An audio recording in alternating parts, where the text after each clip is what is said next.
Thank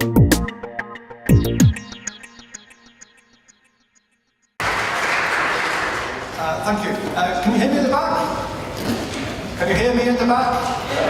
Okay, good. Sorry, I can't hear me, if you know what I mean. Okay, my name's Paul. I want to talk about what I'll call assurance as a discipline that I think the testing community should aspire to. So if you want to move away from being a tester, you say, well, okay, I want to be a test lead or a manager or a specialist, and we'll move our career progression, we'll go in that direction. With assurance, what I want to suggest is actually this is how we get a seat on the board in a small company or a much more authoritative role within a larger organization, okay? Now I want to talk about automation a little bit, and I'm not going to talk about any tools specifically, of course not. But I want to give you a flavour for how I think and to share with you how I believe as a testing community we should be thinking, and by knowing how we think we're then in a better position to help, to use tools to help to support our thinking. Now, I think at some point, if I'm still alive in 50 years, which is not very likely, I think we'll be having a completely different discussion. We'll be sort of telling bots to go and do the testing, and the testing will just happen. Bots will do it. But that's 50 years ago, away, not ago, away. So, let me just start by just checking some terminology I'm going to use. In Poland, do you use the word digital to represent modern software development, modern software systems? Is that right? How many people are working in digital projects? Not many, okay? Now isn't that weird? Because I'm here to talk about digital, right? Now the thing is, in the UK, and I think in some other countries, maybe in Holland and maybe in Germany a little bit, the word digital is really taking off. And everybody I know who is working in software is working on a digital project. Now why is that? It's a word, a label that's been assigned to systems of the 2018 kind of vintage, you know. So digital is a label that's being used to promote the use of software and systems to support much better customer engagement, to bring systems of delight, God help us, and to we have this notion of customer experience optimization, which sounds very marketing-like, and so it is. And it's kind of where we're going certainly in the UK, okay? I don't think you guys are behind in that way. I think just the label hasn't come over here. So when I say digital, what I really mean is IT, okay? But digital is a language I have to use in the UK, otherwise I wouldn't get a job. Isn't that crazy, okay? So, you've probably been here and probably seen a tool vendor talk about automation is, you know, the future. This is what you guys have got to do, otherwise you're all out of a job. In fact, won't the tools automate you out of the job? But the pace of change is such that we are being driven towards continuous delivery. We're being driven towards what I would call continuous testing. What I really want to call it is continuous assurance. So one of the challenges we have is if the tool vendors are selling products like there's no tomorrow, where does that fit? Because we have a real challenge as to how we survive almost, and I use that word advisedly. How do testers survive in this world of continuous rapid delivery, where the time for testing is almost zero? And there's an assumption that technology can do what we thought was our job. So I think we're under pressure. Having said that, what I'll say towards the end is I think it's a fantastic opportunity as well. Okay, so there's bad news, there's good news as well, I hope. So I want to look into kind of the near future and look at how we deal with what I'm calling digital. Okay? So digital is a business initiative. It's like the marketeers have suddenly got the budget to run IT. And it feels like that. And let me ask, how many people have had a marketing director or marketing manager as a stakeholder? No? You do marketing? Ah, I've got one. Okay, thank you, sir. Well, marketers are not great stakeholders. What they want it, they want it now, they want it again tomorrow, and on Thursday they want it different. And on Friday, we'll do it all over again. They want to experiment. They want to run market tests. They want to drive progress through a series of experiments, learning opportunities to build better customer engagement and better systems. And that's kind of the driver. So the thing with digital in the UK, right, and let me just talk about that, but I think it's coming here, okay? I think the label, it's a marketing phrase, okay? The thing with digital is it's like a transformation of business. It's not an IT initiative. So if I came here, okay, not many of you are involved in what's called digital, but I think it's just a label, maybe it'll come. In the UK, Agile arrived about 17 years ago, didn't it? In 2001, thereabouts, with the manifesto and so on. And 17 years later, I think we're about halfway our Agile transformation. Most large companies are still not Agile. They might talk about it a little bit, and they're agile-ish, or they're scrumaform, or one of the silly words that's been used to describe a very seriously compromised approach to agile. At any rate, 17 years later, we're still only halfway. In the UK, and I think across other countries, you're going to see digital almost take over in 1 year. Because it's not an IT initiative, it's a business initiative. And businesses, the guys who fly in club class, who read airline magazines, all they're reading about is the digital revolution. And let me explain. So digital is kind of a buzzword, but it is a serious thing. Okay, I'm not going to dwell on it except to say digital is everything. Digital is websites, mobile apps, the Internet of Things, 3D printing, AI, machine learning. I can't think of any more buzzwords now. It's everything. And what digital is trying to achieve, what the people who are driving this are trying to achieve, is better customer engagement. Almost like 25 years ago, IT was in a data center, no one got near it, surrounded by barbed wire, very tall walls, and so on. And what's happening with IT now is it's being put in the hands of people. Okay? So the internet democratized IT, but still it was client-server. I have a client where all the intelligence is in the data center somewhere. What's happening now is a lot of the processing is going to happen locally. And we're all walking around with very, very sophisticated, powerful computers in our pockets. So what digital is about is exploiting that. One of the things that we now know with mobile phones is almost everything that we know about ourselves is captured through a device, and it's known to companies we have never heard of, through mechanisms we have no control over. Now we may or may not get control eventually, but in the meantime, Google and Facebook and the usual suspects, they know so much more about me than I know about them. And this knowledge, this data, is being processed by artificial intelligence, all these bots, all sorts of things. It's affecting our personal lives, it's affecting our governments, it's affecting our democracies and everything. So that's a bit scary, isn't it? But that's why it's to be taken very seriously. Okay. Now the issue I want to raise is this idea of customer experience optimization. This is what's driving a lot of these developments, to try and bring the customer closer to us, or to take us closer to the customer, whichever way, and to make their experiences so good they buy from us again and again and again. It's as simple as that. And whatever it takes to make that happen, that's what digital is.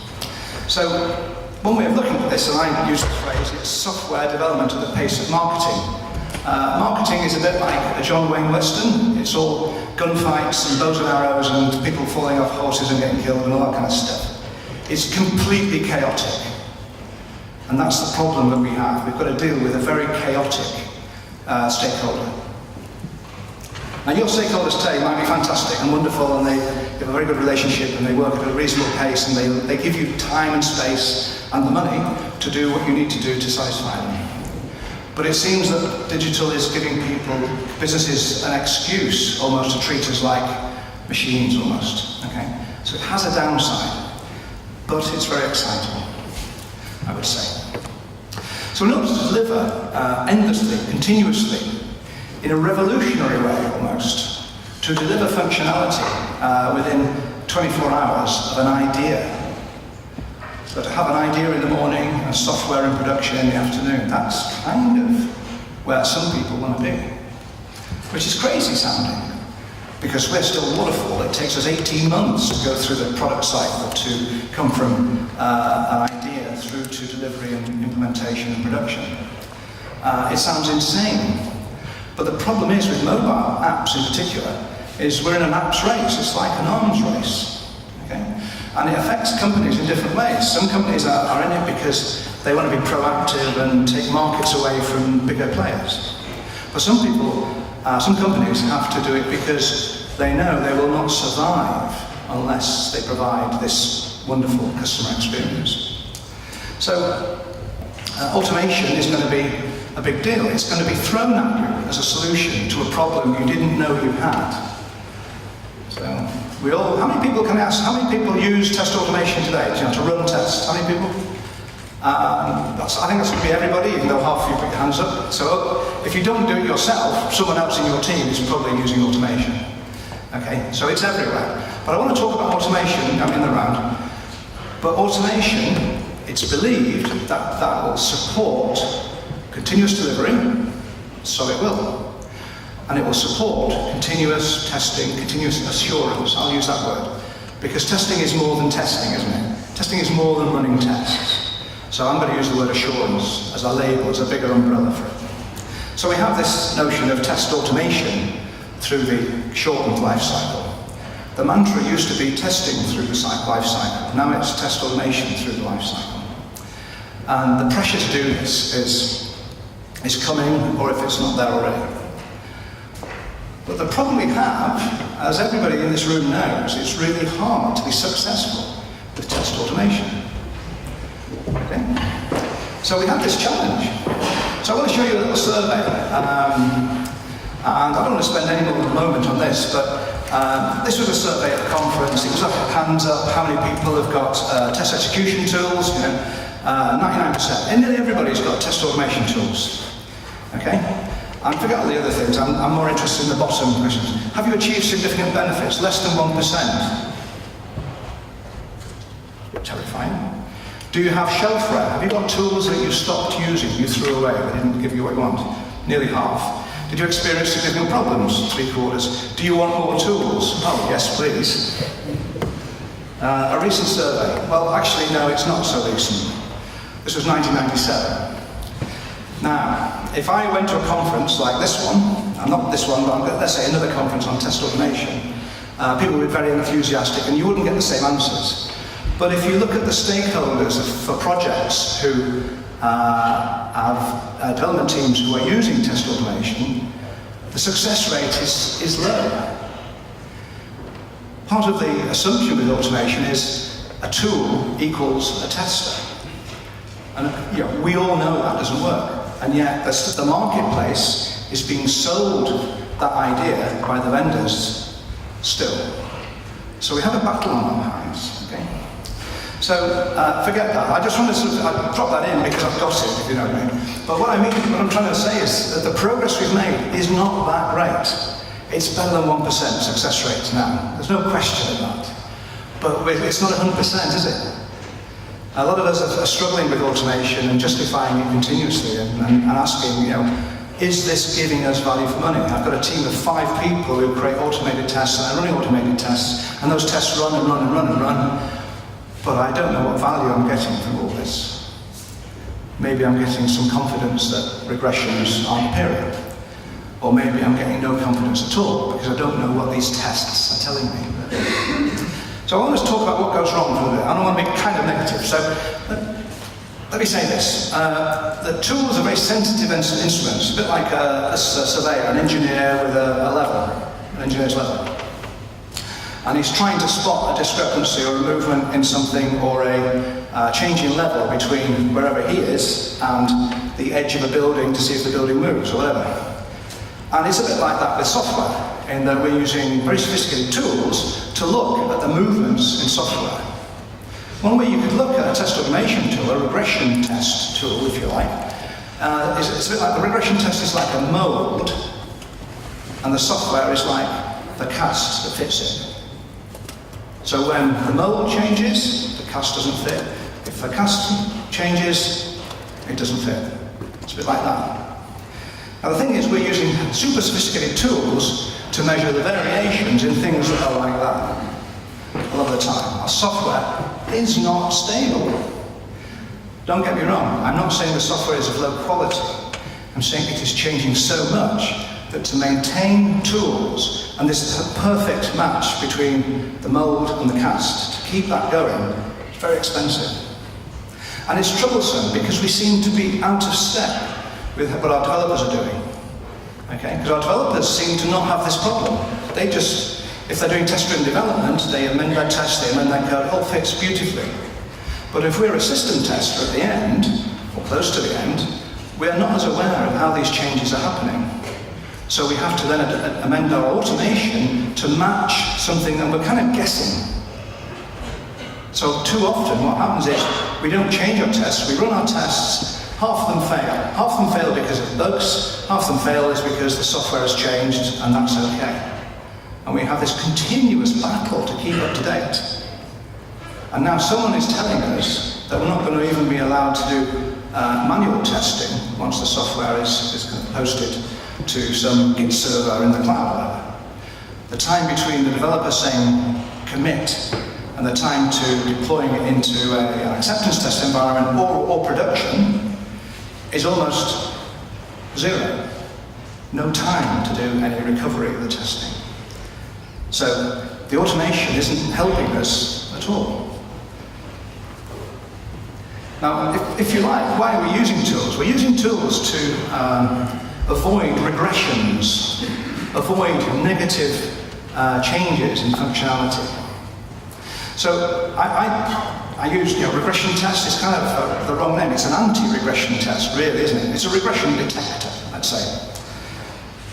What I want to suggest is that if our goal is to detect regressions, unwanted changes in functionality, the mold and the cast not fitting, our goal is not to create tests which tell us the software is perfect.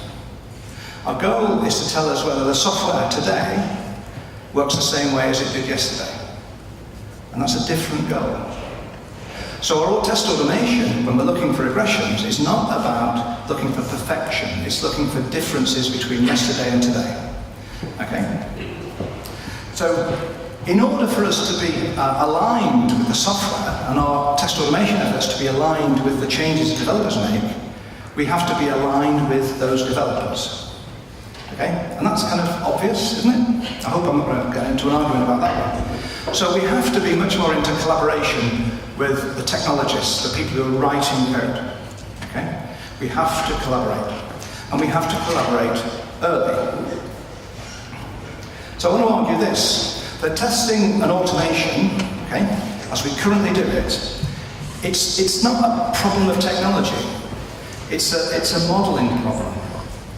Because we need to take the complexity of our system, understand it through modeling, and understanding through modeling, they're the same thing. Understanding and modeling in a mental model here, it's the same thing. We have to have the same model as the developers use to build their software. Now don't get me wrong, I'm not saying we have to copy everything they do and therefore we test what they do in the way that they do it and we'll never find a bug again. I don't mean that. But we have to understand why they're building the software that way so that when we come along with tests, we can verify, validate, demonstrate that it's been done in a reasonable way. So we need to do this modeling activity, okay? And it's a shared activity with developers. Now, the idea that I was talking about yesterday with the tutorial, or the workshop rather, I did yesterday with I think 18 people or something, I talked almost half the time about how we bring testing further upstream, to the left, if you like. We have to get into modeling, and we use modeling to challenge requirements, to improve requirements, as well as understand the nature of the software, as well as potentially creating test automation from it. So I want to explore that a little bit in a moment. First, I want to sort of go through, I think I told people yesterday, I'm kind of a skeptic about certain things. I'm a bit cynical because I'm a bit older than most of you, I guess. But I like to think I'm a skeptic. I'm a critical thinker, maybe that's a better way of putting it. Has everyone seen this before? Brian Marrick's original Agile testing quadrants? Oh, a few, okay. Perhaps you're more familiar with, these are Crispin and Janet Gregory's version a few years later. You familiar with that? Okay, more of you. Anyone never seen these before? Okay, so someone's not telling the truth, they're not putting their hand up, whatever, okay. But I think most of you will have seen this, at least in passing. So this was kind of taken as almost the way we do Agile testing about, I think it was 2008, 10 years ago or so. If you do a search for the 4-quadrant model, this is what you get on Google, the images. And there's pages of this. Okay? Is that a good thing? Or a bad thing? All these guys here, who are usually consultants, I have to say, or tool vendors sometimes, usually consultants, they're all copying the same model, you know, because it's a 4-quadrant model, okay, and promoting it through their clients and so on and so forth. How many of you have seen this before? Quite a few, perhaps more. Some people, the triangle gets turned upside down, it's called the ice cream cone. You've seen that one, that version? Kind of doing it wrong. Does anyone remember the V model? Oh, okay. I imagine some of you are still using it, and you know, good luck and God bless, and that's fine. I've got no argument with it, okay? But the pyramid is just the right-hand side of the bloody V model. When was the V model first, when did it first get published? 1960. I think it was the late 70s. So this is more than 40 years old. It's older than you. So, skeptic, right? So it's a bit in the 80s. I remember my first job when I got into testing in 1992 was to draw the V model. Because the guy I work for says, well, V model is the thing we talk about all the time. We need our own version of it so we can put it into our documentation and our brochure and so on and so forth. So I did exactly what everybody else did. Although I drew a much better version of this one, I have to say. But anyway, look at the pyramid model. All pervasive, it's everywhere. And what is it telling you? It's telling you, we do GUI test automation, we don't do many of them. What's called here, acceptance test, the API layer, the programmer's interface, if you like, we do a lot more of those tests. But most tests are at component level and unit tests. Well, I'm sorry, we knew that in the 80s, didn't we? Didn't we, if you think about it? We knew most of the bugs could have been found by developers if only they had tested. We knew that 30, nearly 40 years ago. So I'm kind of a skeptic about this. What does this tell you? It tells you that we haven't made much progress in the last 5, 10, 15, I don't know how many years. Okay? And I don't know why. So I'm sorry, I'm not going to give you a... But I think people haven't thought hard enough, okay? But this can't go on, because we need to be much more successful with automation in order to cope with the pressure that's coming. So are these models useful and still relevant? Well, they have a value, but they have a value which is like, yeah, okay, life 101, breathe in and out. Life 102, don't stop breathing. It's as useful as that. Not that I'm saying that's not useful. So anyway, a friend of mine, I don't see enough, like Rob, I see Rob once a year, maybe once every 2 years. Goiko I see once every 3 years. His Twitter subplot is usually found in airports. So he's always travelling around doing sessions. But he came up with this blog, I think this is 2013. I thought, Goiko, my hero, he's going to break the Agile testing quadrants. And he hand drew his proposal. Oh, another bloody quadrant. It's the same thing. If Gojko was here, he'd say, no, it's bloody not, Paul, in his Serbian voice, you know. But at heart, it's the same thinking. Okay? So Gojko's right to say, right, we should move on from this, but this doesn't get us a lot further. Okay? So the questions arise, and automation is still, after at least 30 years, a challenge. We still have this problem. We've got this kind of mental block about what it can do for us and what we can expect of it. Are we going to get better tools? Well, better test execution engines don't help us, because the test tools of 25 years ago, which were green screen, you know, looking at green screen like IBM terminals and so on and so forth, mini computers and all that stuff, were no worse than the client-server tools we had in the early mid-90s, which dealt with Windows for the first time, and the WIMP thing, the Windows icon, mouse, pointers, whatever. Because all that's changed really is we have a different interface layer and a programming language, and that's it. I know the tools do more than this, but at heart, they are simply specialist software development environments to create automated tests. So, is it the case that if digital is going to be this revolution, are we going to get blown over by a tsunami of demand for testing that we cannot automate? So, in a very long-winded way, it's taken me 25 minutes to get here, but I want to suggest that the old ways won't work in the future. And you've probably heard this kind of pitch before. But I'm going to argue that in order to understand what tools do for us, they do a very mechanical thing. They don't think for us. But what we need to understand is, if they support our thinking, we need to understand how we think. And I'm not sure we know that. Okay. I need a drink. Happy smiling faces. I think I've spoiled everybody's weekend now. Right? Okay.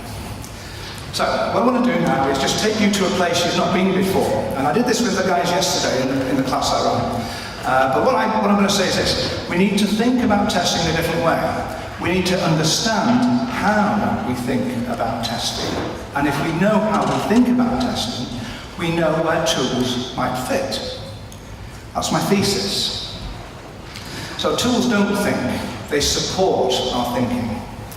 So in order to do this, I'm going to have to get you to use your imagination a little bit and pretend that you can free your mind, just clear your mind of all this clutter, this crap that gets in the way of your thinking.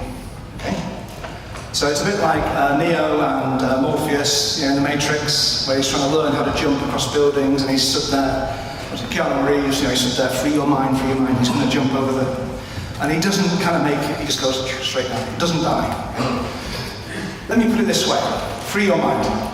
I do not care whether you document your tests or not. That's not testing, that's writing documentation, that's not test. I don't care whether you're using tools or you're doing it by hand. The mechanics of running a test are the same whether you're a human or a machine. I don't care about that, that's not testing. I don't care whether you're agile or waterfall or continuous delivery or some Vulcan method from the far outer space. It makes no difference, that's not testing. I don't care what business you're in. I don't care what technology you use. I don't care whether you're using the quadrants, pyramids or ice cream cones. I don't care, that's not testing, that's logistics. Those are the mechanics of doing testing, not the thinking. Okay? So now you've got a perfectly blank sheet of paper in your mind, and well, nothing is left. I feel very uncomfortable now. Because everything I live and die by has gone. What's my job? What do I do now? Hold on, don't worry.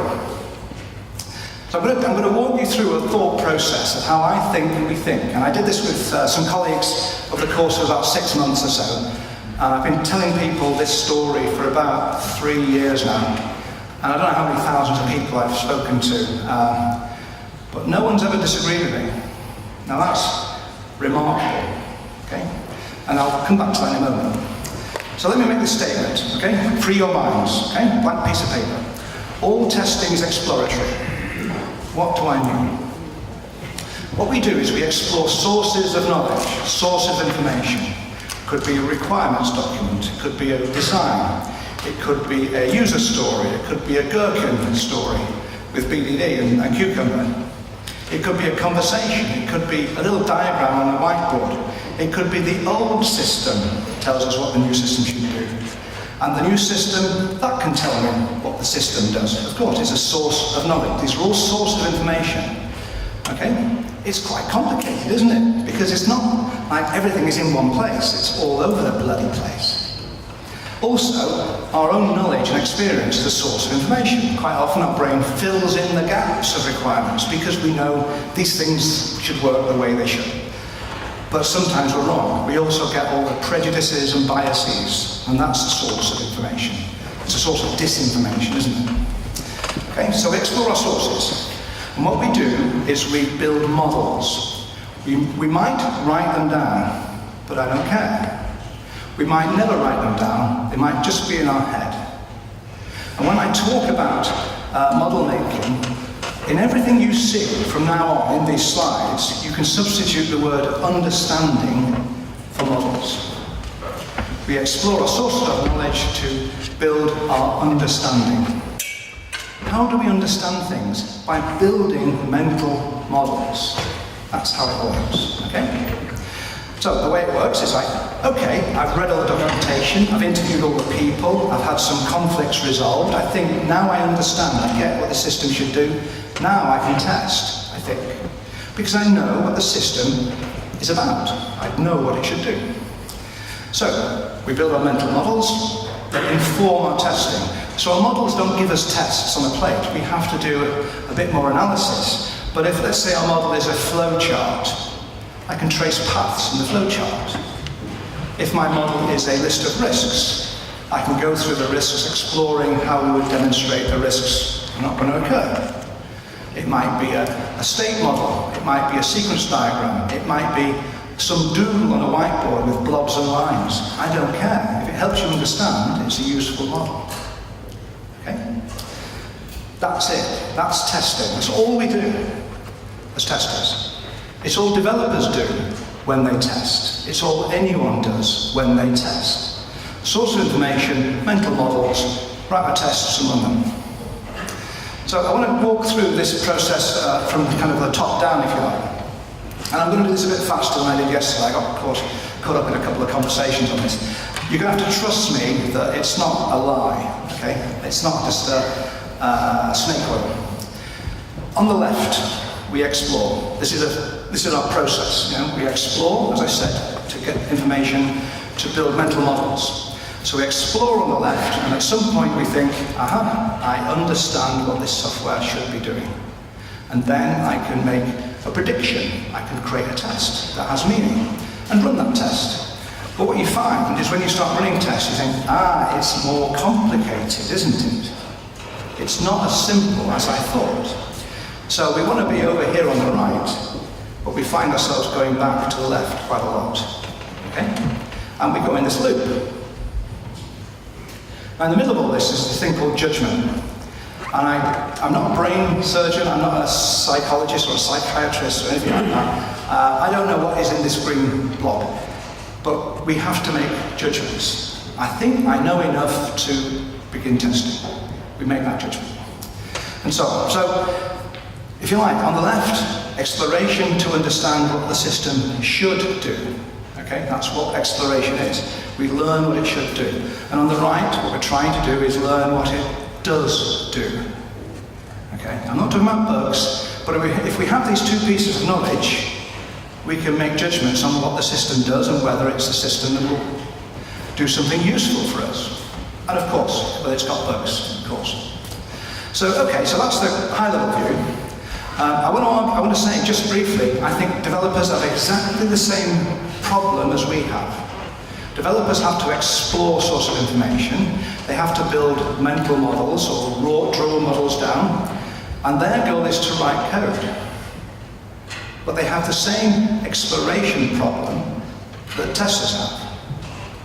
In fact, I think it's even closer than that, because if you like, the goal of development is to write tested code, not just to write code that we might think works. We have to have tested code. So you know what? They have to do the same process as testers, if they're testing, that is. Okay? So now I'm going to break it down a bit further. This is the left-hand side, exploration. Here's my sources, all sorts of stuff going on. I ask questions, I inquire, I build models. I try and understand by building mental models, or drawing pictures, diagrams on a whiteboard, whatever it takes. And what happens then is, once I understand, or I think I understand, I can make predictions.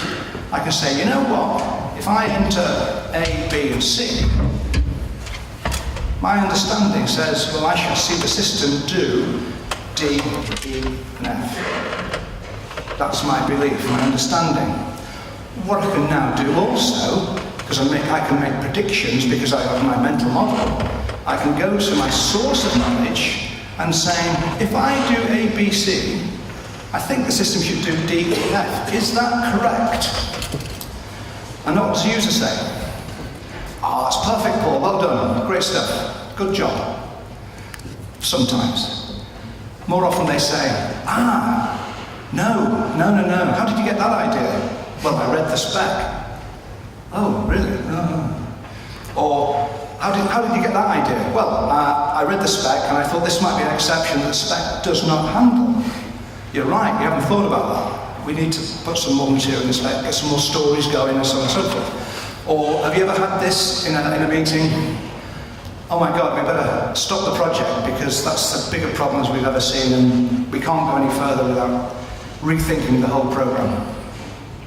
Anyone ever had that? Projects got stopped because a tester said, this doesn't work. This won't work because I can give you an example of what you suggested it should do. Okay? This is collaboration and the tester's contribution to collaboration.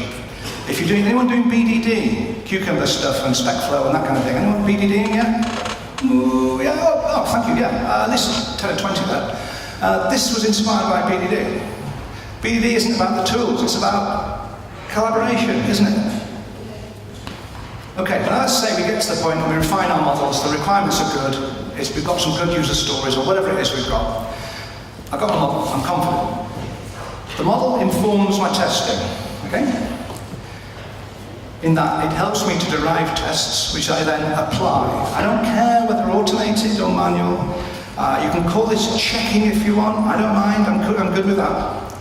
And then we have this interpretation activity, which is like, I've run my test, it doesn't match my expectation, what do I do? What do I do with the information I just collected? It might be, I've got to go back and say, my tests are not as they should be. It might be that I detect a bug and I log that and so on. Certainly I may have to go through the loop and revise the software and so on. And I definitely have to report what I've found. But I might also have to go back to my model. Oh no, it doesn't work by the way I thought. My mental model is wrong. I've misunderstood the requirement. It could be you've got to go all the way back to the users and saying, this is what the system does, this is what the requirement says, which is right. I don't know if this is a bug or a feature. When you put it all together, you get that, okay? That's it. Now, some of you might be thinking, you might be getting really angry, okay, with me. And your challenge to me might be, that is not new.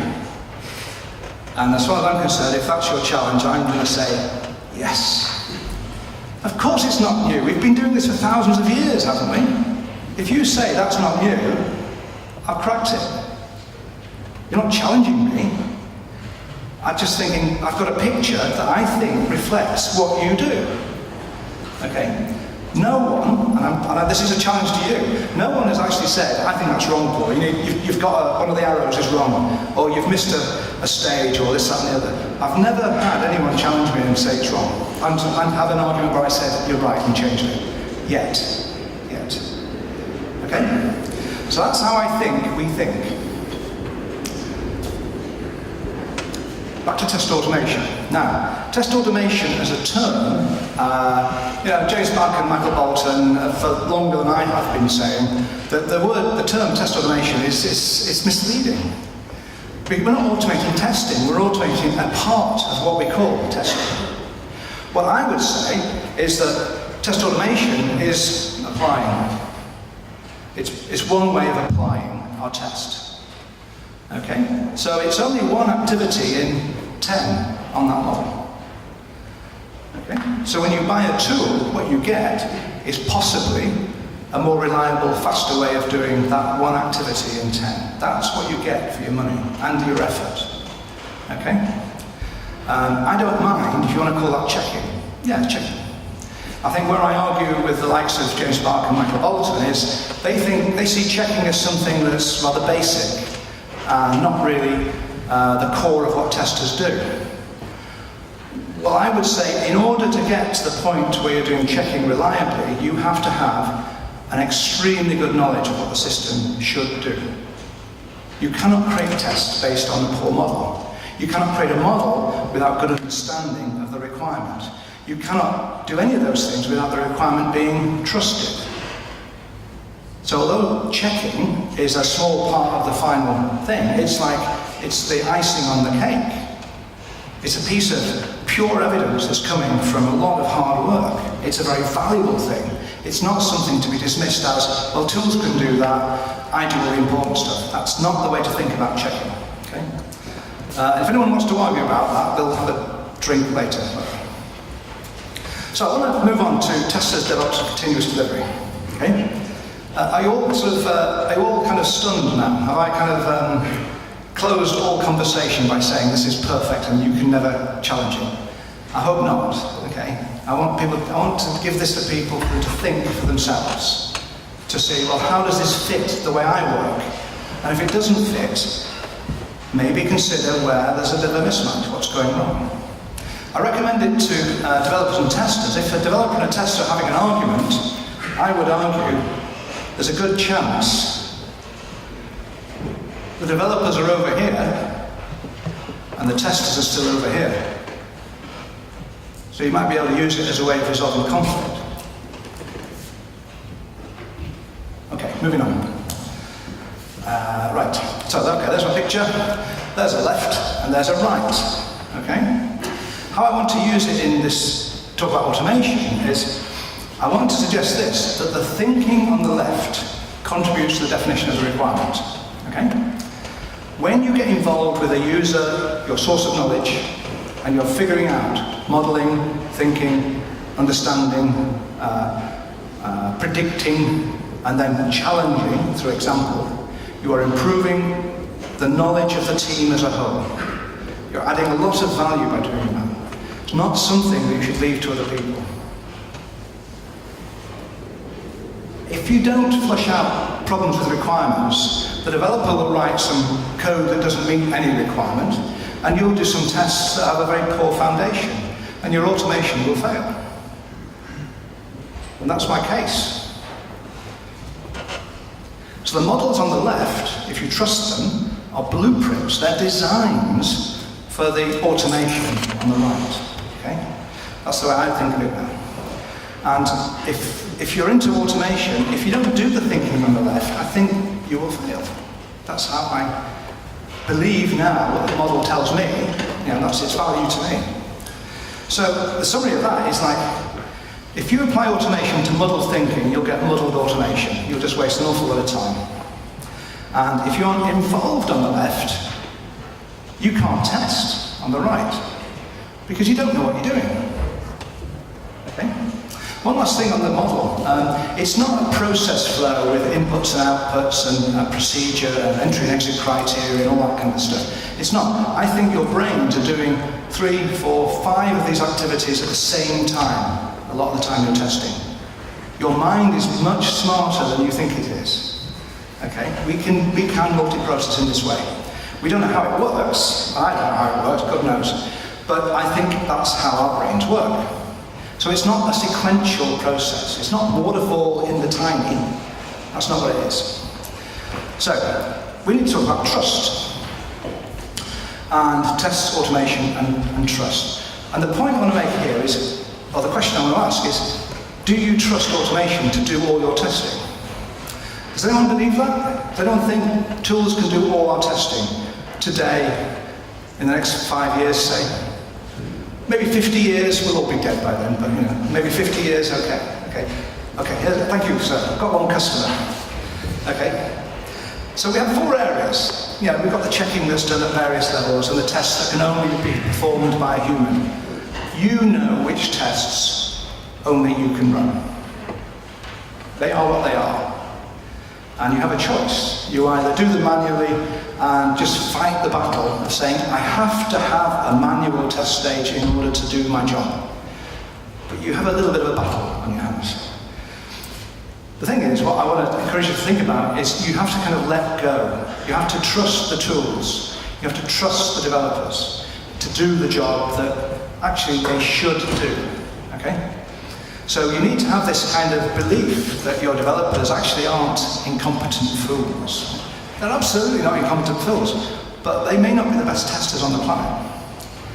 So in order to let go, you have to basically, it's a bit like trusting children, in that you want to hold their hand, you want to let go of their hand, but you're going to keep an eye on them. It's the same with our developers. We're going to give them control over their destiny, but we are going to pay attention to what they do. And we are going to support them. And in a supportive way, we're going to help them and criticize them sometimes. So all the collaboration stuff, like storyboarding, BDD, all that kind of stuff, all that on the left-hand side, you know where I'm coming from. That's what we should be doing. Shifting left means that we bring the thinking of testing to the left. To the left. Okay? So we have to push developers to test better, but we give them support at the same time. Okay? So this idea of shift left and bringing testers and developers closer together is an obvious thing when you think about it. We haven't done it in our large projects for 30 years. And why? Because someone got the wrong impression from a paper that was written in 1968 or 9. The guy who wrote the first definition of waterfall, he said, this is not a good way to build software. That was on page 7. No one got to page 7. They thought, waterfall, we'll do it that way. 40 years later, that's the problem with models and people taking them on trust. Okay? So we have to do some sensible stuff, and you can see this, and I think the slides will be made available, so you can get, I'm not going to talk about this, it's kind of obvious. The thing you need to be careful about is your behavior. Is that you've got to understand that you are not the gatekeeper of quality. That is not your job. You are not the last defense of bad quality software. Because if you make yourself the last defense, everyone will say, why should I fight? He's going to do all the killing. He's going to get the bugs. You take away people's incentive to do good work. You're not the only person who cares about software quality. Okay? Don't do that. Okay? You've got to think differently. You've got to act like a visionary and say, you know what? In 3 months' time, we're going to hit a real problem with this software functionality because we don't understand this critical area of the functionality. Maybe we should have some get-togethers and try to brainstorm what these requirements are so we know where we're going in 3 months. You have to be a visionary. Certainly when you're looking at risk, risk is always about looking to the future and saying, what could screw us? What could go terribly wrong for us? You've got to be a coach. You've got to be a coach to developers, to encourage them, to help them to understand why they're testing, how they test, and what makes a good test. Because a lot of the time, they don't know. They just don't know. But your role could be to coach them into good practice. So sure, you've got to be a risk manager, a facilitator, coach, mentor, and you'll test a bit as well. But testing doesn't necessarily become your whole job. That's the point. You've got to up the stakes a bit. So, okay, moving swiftly on. The future is closer than you think. So this is a slide I've borrowed or stolen. I did ask permission from Anthony Edwards, CTO of Eggplant. Is there a tool vendor? Tool vendors pay thousands and thousands of pounds for statistics from, who is it? Gartner, Forrester, World Quality Report, and they did their own survey. I've stolen some of their stats. And you can read as well as I can. 82% of teams say they're not meeting their users' expectations. Okay, these are test teams. 82% think they're not meeting requirements, in effect. 89% of teams say they can't keep up with the pace of DevOps. 78% of teams say they can't find people with the technical skills and domain knowledge they need. Can't get the good people. 56%, well, that's not so bad, is it? Teams say they can't automate testing for significant parts of their application. There are no tools to do what they want to do, perhaps. And that's what I want to look at a bit more closely. 72% of teams say they lack visibility of their quality status. What does that mean? Well, they're producing spreadsheets and tables and pie charts, whatever, from their test management tool. And the stakeholders are saying, well, Paul, that's very good. I have no idea what that means. That's the problem. Okay. 98% lack confidence in their ability to predict the impact of changes.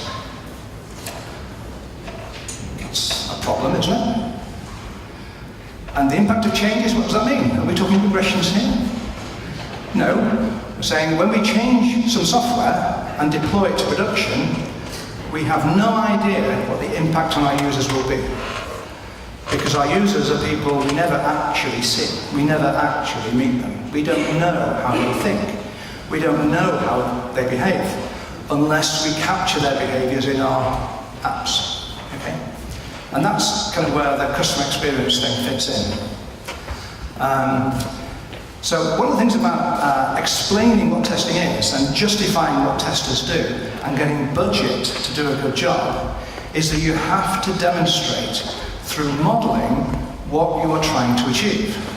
So if you're talking to a developer, you might be looking at a model which describes simple validation or the flow of control through software, a flow chart, control flow diagram, whatever. The model you use must be relevant to developers. If you're talking to end users in a bank, you have to show them use cases, or a sequence diagram, or a collaboration diagram, or a swim lanes, and show the paths you're going through when you test and how you test. Because when you're talking to a user, they're not interested in technology, they're interested in their perspective. They want a model that is relevant to them. And by doing that, you're then talking the same language, hopefully. You're simplifying the complexity of their business to work with them to understand what you do next. And you could say, different styles, patterns of testing require different models. Now this is something you almost surely know, but we have to pay much more attention to this idea of modeling.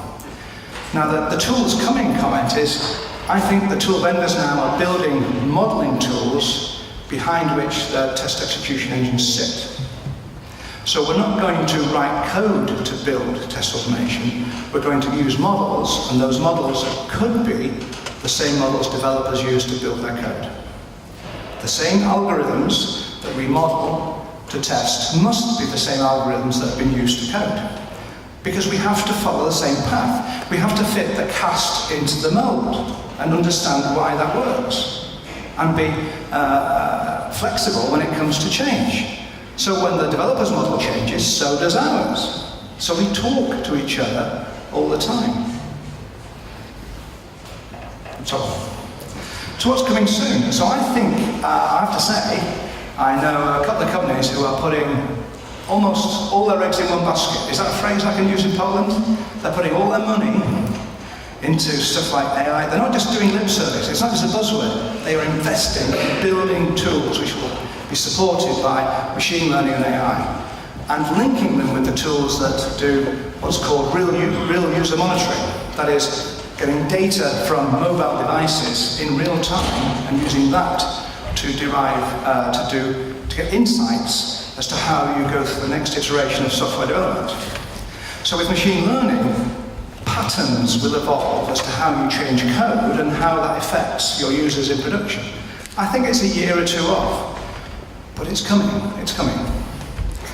The other thing is, if you know what patterns cause users to behave differently, you can start doing impact analysis. So you can perhaps figure out what the impact is before you change the code.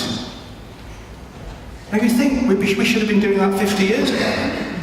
But we hardly ever do it because impact analysis is so hard. Our software is so complex. No one knows the impact of changing code here and what will happen over there.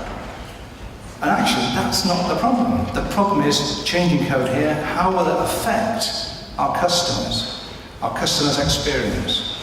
That's the goal. That's where we should be. We shouldn't be messing around with code. We should be dealing with customers and developers and telling developers what to do. Because we are the navigators on the plane. Okay? We're not the pilot, we're the navigators.